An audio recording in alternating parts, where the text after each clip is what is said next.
பக்தர்களின் வாழ்வில் ஏற்படும் எல்லா தடைகளையும் நீக்கவென்றே கேரளாவில் ஒரு பகவதி கோவில் உள்ளது.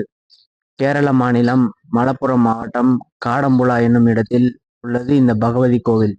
இந்த இடத்தின் விசேஷம் என்னவென்றால், பக்தர்களின் வாழ்வில் வரும் தடைகளை நீக்கி வாழ்வில் வளம் பெருகச் செய்யும் முட்டறுக்கல் வழிபாடு எனும் சிறப்பான வழிபாடுதான். இந்த கோவிலே முட்டு நீக்கும் கோவில் என்று அழைக்கப்படுகிறது. இங்கு பக்தர்கள் தங்கள் வாழ்வில் ஏற்படும் தேகமுட்டு, கிரகமுட்டு, மாங்கல்யமுட்டு போன்ற பல்வேறு தடைகளை நீக்க முட்டறுக்கல் என்னும் பரிகாரத்தை செய்கிறார்கள். இந்த முட்டறுக்கல் வழிபாட்டுக்கு பக்தர்கள் தேங்காய் வாங்கி அர்ச்சகரிடம் கொடுக்கின்றனர்.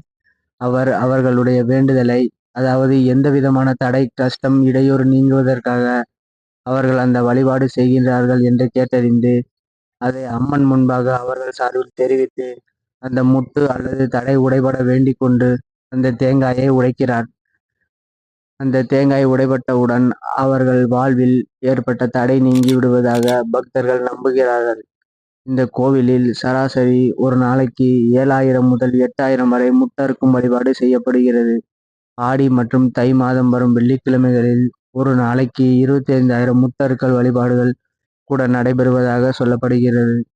இதனால் காடம்புழா பகவதி அம்மன் தடைகளை நீக்கி அருளும் தேவியாக போற்றப்படுகிறாள். இந்த கோவிலுக்கு ஒரு தல புராணம் உள்ளது. பஞ்ச பாண்டவர்களில் ஒருவனான அர்ஜுனன் பாசுபத அஸ்திரம் பெறுவதற்காக சிவனை நோக்கி இந்த இடத்தில் தவம் இருந்தான். சிவபெருமான் வேடுவனாகவும் பார்வதி வேடுவ பெண்ணாகவும் உருவெடுத்து அங்கே வந்தனர். அர்ஜுனனின் தவத்தை கலைப்பதற்காக துரியோதனனால் அனுப்பப்பட்ட மூகாசுரன் பன்றி உருவத்தில் அங்கே வந்தான். வேடுவனாக வந்த சிவன் அந்த பன்றியை நோக்கி அம்பு எய்தார். தவத்தில் இருந்த அர்ஜுனனுக்கும் பன்றி வருவது தெரிய அவனும் அந்த பன்றியை நோக்கி அம்பு எய்தான். இருவர் அம்புகளும் அந்த பன்றி உடம்பில் குத்தி இருக்க, யார் அந்த பன்றியை கொன்றது என்னும் கேள்வி எழ, அர்ஜுனன் தான் என்னும் கர்வத்துடன் சிவனுடன் வாதாடி சிவன் மேல் அம்பு தொடுத்தான். பார்வதி அந்த அம்புகளை மலர்களாக மாற்றி சிவன் மேல் விழ செய்தாள். உடனே தன் எதிரே நிற்பது சிவனும் பார்வதியும் என்று புரிய அர்ஜுனன் சிவனின் காலடிகளில் விழுந்து தன்னை மன்னிக்க வேண்டினான். சிவன் அவனை மன்னித்து அவனுக்கு பாசுபத அஸ்திரம் வழங்கினார்.